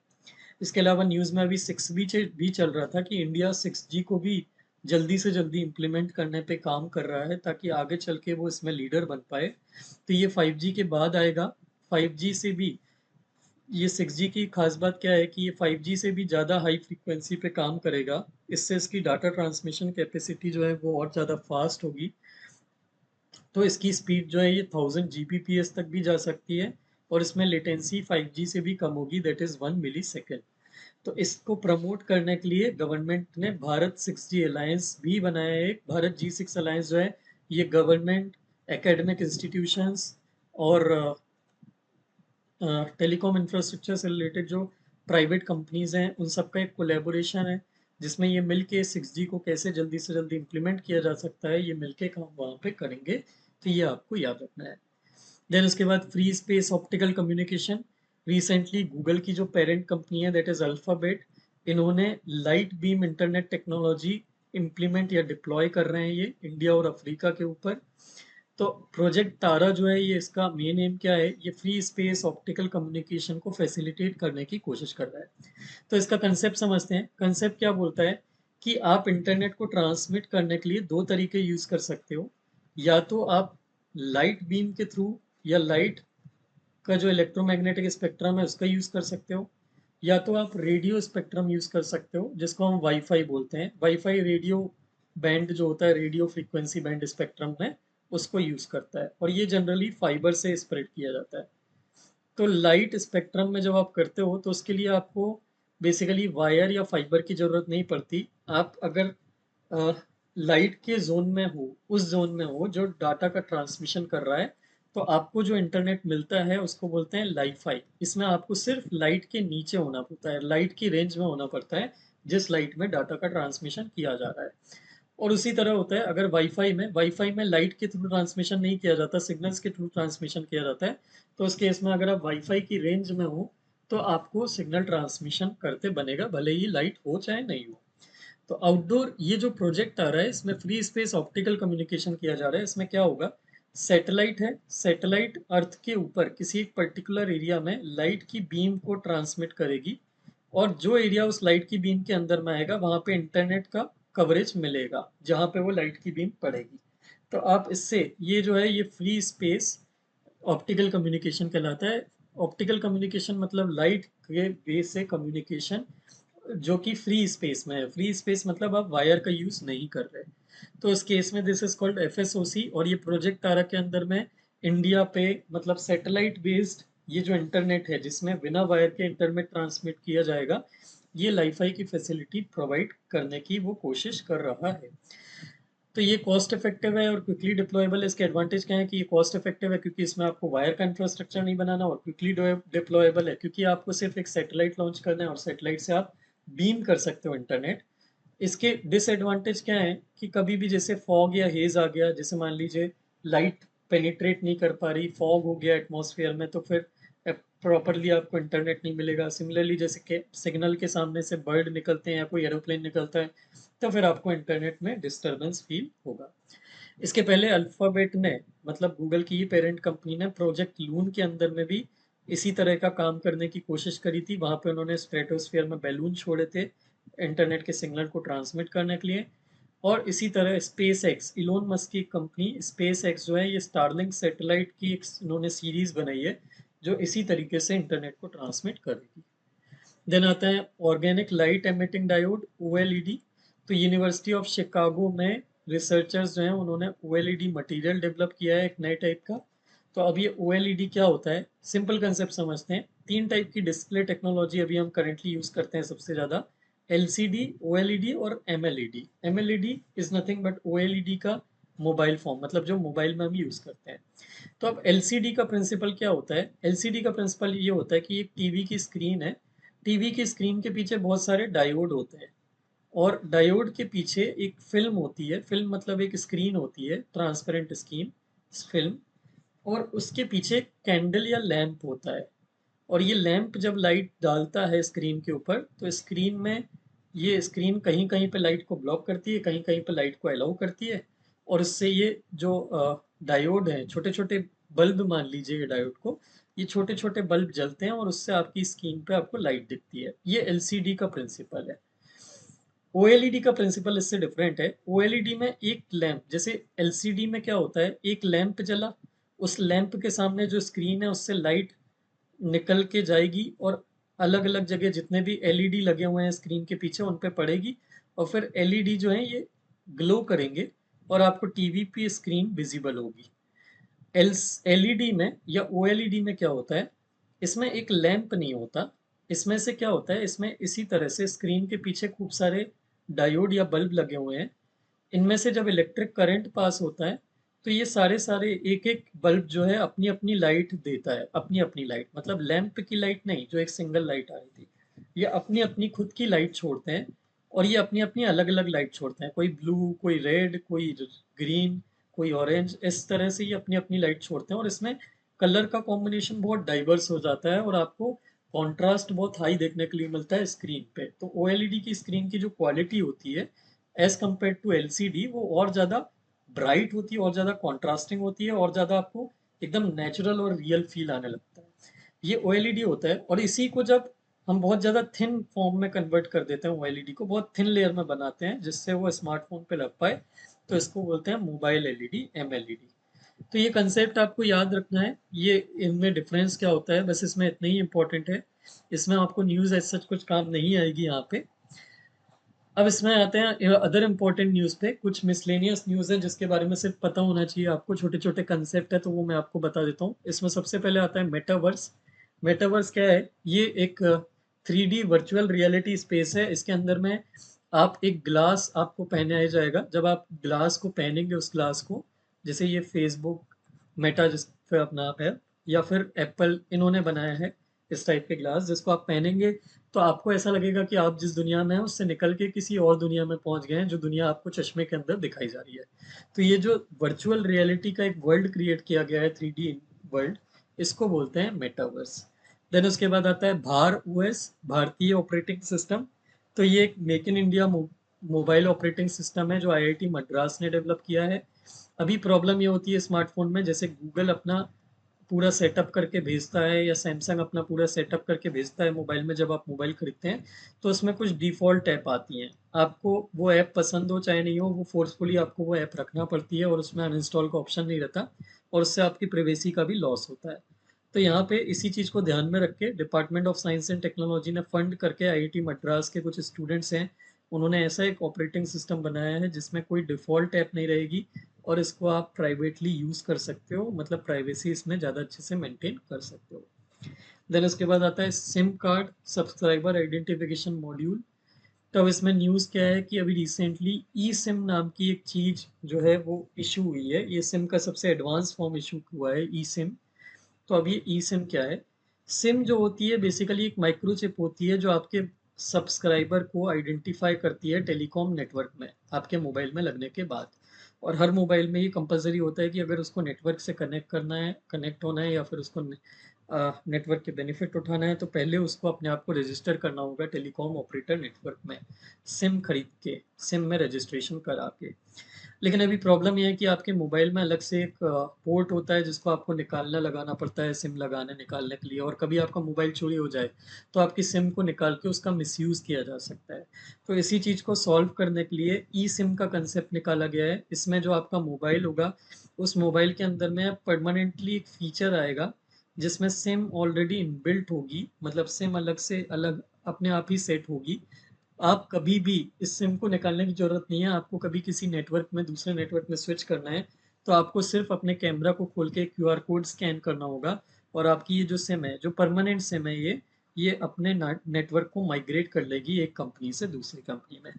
तो ये ई सिम, इसको एम्बेडेड सिम भी बोलते हैं। This is very important concept for the purpose of prelims this year. Then उसके बाद आते हैं गेट कीपर।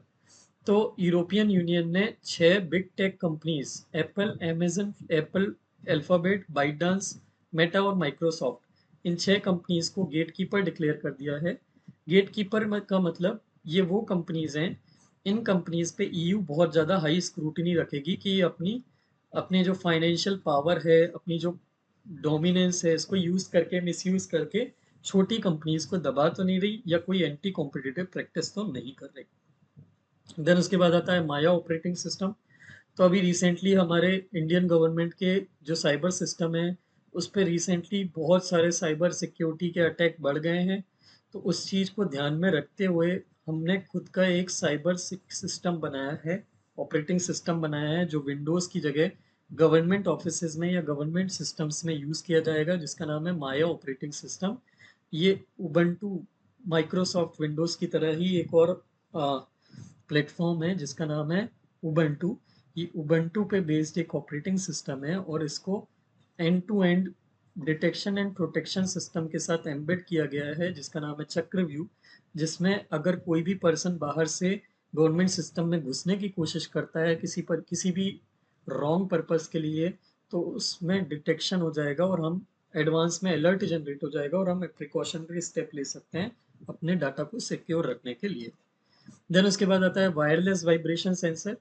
तो रिसेंटली इसराइल डिफेंस फोर्सेस जो हैं ये आईओटी डिवाइसेस यूज़ कर रही हैं, इंटरनेट ऑफ थिंग्स डिवाइसेस, जो वाइब्रेशन सेंसर्स के नाम से या वायरलेस वाइब्रेशन सेंसर्स के फॉर्म में यूज़ की जाएंगी अंडरग्राउंड टनल्स को डिटेक्ट करने के लिए। तो ये डिवाइसेस क्या करती हैं? ये डिवाइसेस जो हैं बेसिकली ग्राउंड के अंदर जितने भी सिग्नल्स भेजे जाते हैं उनसे रिटर्न होके जो भी वाइब्रेशंस आते हैं उनको सेंस करती है और उन सेंसेस जो भी वाइब्रेशंस के जो भी रिटर्न आ रहे हैं सिग्नल्स, उससे कंप्यूट या एसेस करने की कोशिश करती है कि ग्राउंड के अंदर कोई टनल तो नहीं है जिससे टेररिस्ट जो हैं वो एक जगह से दूसरी जगह जा सकते हैं। तो ये वायरलेस वाइब्रेशन सेंसर है। एज सच ये इंपॉर्टेंट नहीं है एग्जाम के पॉइंट ऑफ व्यू से बहुत ज़्यादा, but since we are revising this PT 365 तो उस कंटेक्स्ट में ये आया है तो हम इस बार बस इसको डिस्कस कर रहे थे। तो इसी के साथ हमारा आईटी एंड कंप्यूटिंग सिस्टम जो है, कंप्यूटर सिस्टम जो है कंप्लीट होता है। So if you like the video, please do share it with your friends who are preparing for the exam. अगर आप हमसे गाइडेंस के लिए या काउंसलिंग के लिए या फिर हमारे रेगुलर करंट अफेयर सेशंस के लिए एनरोल करना चाहते हैं which are free of cost, तो आप इस वीडियो की डिस्क्रिप्शन लिंक में एक गूगल फॉर्म की लिंक दी हुई है, आप उसको फिल करके हमसे कनेक्ट हो सकते हैं। Apart from that we also have a Telegram channel by the name of Lumin IAS foundation, जहाँ पे हम हमारे जितने भी सेशन होते हैं करंट अफेयर्स के उनके PDF शेयर करते हैं। आप इस टेलीग्राम चैनल को ज्वाइन कर सकते हैं। And other than that we also have an Instagram and Facebook page, जहाँ पे अगर आप हमारी तरफ से होने वाले अपडेट से अपडेट रहना चाहते हैं तो उस केस में आप इन पेजेस को फॉलो कर सकते हैं। Thank you very much for watching the video.